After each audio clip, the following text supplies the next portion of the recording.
Hello everyone, आज के इस वीडियो में बात करेंगे एक और नए वैकेंसी अपडेट की जो आया है एनएचआई की तरफ से। लगातार आप देख रहे हैं बैक टू बैक साल 2025 में हर ब्रांच के लिए अलग अलग सेगमेंट्स में वैकेंसीज के नोटिफिकेशन आ रहे हैं। तो इसी कड़ी में आज एक और नया नोटिफिकेशन जो आप देखेंगे national highways authority of India की तरफ से है, specially for civil engineering aspirants. जल्दी से जान लेते हैं आखिरकार क्या है इस नोटिफिकेशन में खास और क्या रहने वाली है एलिजिबिलिटी की कंडीशन और कैसे होगा सिलेक्शन। तो यहाँ पर देखें, सबसे पहले एनएचआई की तरफ से total 60 post of deputy manager technical के लिए वैकेंसीज निकाली गई है। ये नोटिफिकेशन जो है डिटेल्ड वो एनएचआई में डेप्यूटी मैनेजर टेक्निकल की पोस्ट के लिए टोटल 60 पोस्ट यहाँ पर दी गई हैं। लेवल 10 की ये आपकी जॉब है जिसका पे matric 7th CPC 56,100 to this. ठीक है, अब यहाँ पर लिखा हुआ है डायरेक्ट रिक्रूटमेंट है बेसिस थ्रू गेट 2025 स्कोर, यानी कि गेट 2025 के बेसिस पर ये डायरेक्ट रिक्रूटमेंट आप सभी के लिए आया है एनएचआई में डेप्यूटी मैनेजर की पोस्ट के लिए। अब यहाँ पर आप देखेंगे टोटल 60 वैकेंसीज हैं। उसको जब हम देखेंगे कैटेगरी वाइज तो जनरल की 27, एससी की 9, एसटी की 4, ओबीसी 13, ईडब्ल्यूएस 7 और पीडब्ल्यूबीडी की निल। टोटल ये हो गई 60 वैकेंसीज।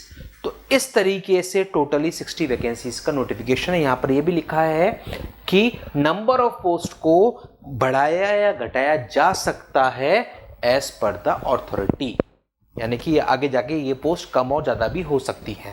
अब है एलिजिबिलिटी कंडीशन जो जानना आपके लिए जरूरी है। सबसे पहले तो आप देखेंगे age limit not exceeding 30 years, यानी कि मैक्सिमम एज लिमिट 30 ईयर्स है, उससे ज़्यादा आपकी एज नहीं होनी चाहिए, पहली कंडीशन। दूसरा, essential education qualification, bachelor degree चाहिए सिविल इंजीनियरिंग में। अगर आपके पास डिग्री है bachelor degree in civil engineering तो आप एलिजिबल हैं। और यहां पर लिखा है रिक्रूटमेंट क्राइटेरिया, उसमें लिखा है direct recruitment on the basis of valid GATE score 2025 in civil engineering discipline. Valid GATE score चाहिए गेट 2025 में सिविल इंजीनियरिंग फील्ड में। ये यहां पर दे रखी है आपको eligibility conditions, age wise, education wise और कंपलसरी जो है रिक्रूटमेंट का क्राइटेरिया वो। तो इस तरीके से यहां पर ये आपसे मांगा गया है। एज की जो छूट आपको मिलती हैं वो सब यहां पर हैं category wise. Important dates, application form 10 मई से स्टार्ट हो चुके हैं, लास्ट डेट रहने वाली 9 जून। 10 मई से लेकर 9 जून के बीच में आप अप्लाई कर सकते हैं on the basis of GATE score. अब यहाँ पर कुछ कंडीशंस और दे रखी है। मिनिमम एजुकेशन क्वालिफिकेशन आपकी पूरी होनी चाहिए। जिस डेट को closing date of online application तब तक आपके पास मिनिमम एजुकेशन क्वालिफिकेशन कंप्लीट होनी चाहिए, यानी कि तब तक आपके पास आपकी फाइनल ईयर का एग्जाम या मार्कशीट आपके पास होनी चाहिए, तभी आप यहाँ पर एलिजिबल माने जाएंगे। यहाँ पर एक दो पॉइंट्स और हैं वो भी हम देख लेते हैं। सिलेक्शन प्रोसीजर के बारे में भी बता रखा है। Selection process on the basis of GATE 2025 score in the discipline of civil engineering, purely यही है, इसी के बेसिस पे लेंगे। अब यहाँ पर एक बात और दे रखी है कि अगर एप्लीकेशन ज़्यादा हो जाते हैं तो उसके बेसिस पर इंटरव्यू भी लिया जा सकता है।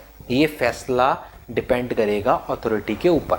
अगर एप्लीकेशन फॉर्म ज़्यादा होते हैं तो फिर गेट स्कोर के साथ साथ इंटरव्यू पे भी आपका सिलेक्शन निर्भर करेगा। अदरवाइज प्योरली गेट स्कोर के बेसिस पर, लेकिन ध्यान रखना गेट स्कोर के बेसिस पर है, गेट मार्क्स या गेट रैंक का कोई लेना देना नहीं है। तो इस तरीके से यहां पर ये एलिजिबिलिटी दे रखी है। सर्विस बॉन्ड मिनिमम 3 इयर्स का है from the date of joining और विद अ 5 लाख अमाउंट। ये आपका सर्विस बॉन्ड यहां पर है। अप्लाई करने के लिए आपको जाना है एनएचआई की ऑफिशियल वेबसाइट www.nhai.gov.in। इस पर जाके आपको अपना ऑनलाइन फॉर्म फिल करना है। उसमें भी बता रखा है अबाउट अस, रिक्रूटमेंट, वैकेंसीज, फिर करंट और उस वहाँ पर आपको डेप्यूटी मैनेजर टेक्निकल का मिल जाएगा। देन वहाँ पर ऑनलाइन एप्लीकेशन, ये पूरा प्रोसेस यहाँ पर बता रखा है। इसके थ्रू आपको अपना ऑनलाइन फॉर्म जल्द से जल्द फिल कर देना है। इसी तरह के और लेटेस्ट अपडेट आपको मिलते हैं सिर्फ और सिर्फ इसी चैनल पर। चैनल पर अगर नए हैं, चैनल को सब्सक्राइब जरूर कर लें ताकि सारे अपडेट्स आपको मिल सकें सिंगल क्लिक पर। मिलते हैं अगले वीडियो में अगले नए फर्दर अपडेट के साथ। जब तक बने रहिए आप लोग इसी चैनल पर। Thank you.